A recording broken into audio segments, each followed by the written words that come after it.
Hi అండి. సకినాల పిండితో చేసిన పకోడీ చాలా బాగుంటుంది, ట్రై చేయండి. ఇలా సకినాల పిండిలో 1 టేబుల్ స్పూన్ కారము, 2-3 ఆనియన్స్ని సన్నగా కట్ చేసుకొని వేసుకోవాలి.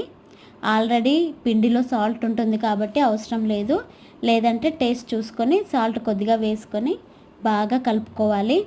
ఇలా కలుపుకొని పక్కకు పెట్టుకోవాలి. ఇప్పుడు స్టవ్ పై మూకుడు పెట్టి డీప్ ఫ్రైకి సరిపడా ఆయిల్ తీసుకొని ఆయిల్ బాగా హీట్ అవ్వనివ్వాలి. ఇప్పుడు ఆయిల్ హీట్ అయ్యాక దాంట్లో వీటిని పకోడీలాగా వేసేసుకోవాలి. తర్వాత అటు ఇటు టర్న్ చేసుకుంటూ గోల్డెన్ బ్రౌన్ కలర్ వచ్చే వరకు వేయించుకోవాలి. అంతే అండి, సకినాల పిండితో చేసిన పకోడీ రెడీ. మీకు కనుక ఈ వీడియో నచ్చినట్లయితే please like and subscribe. Please follow for more.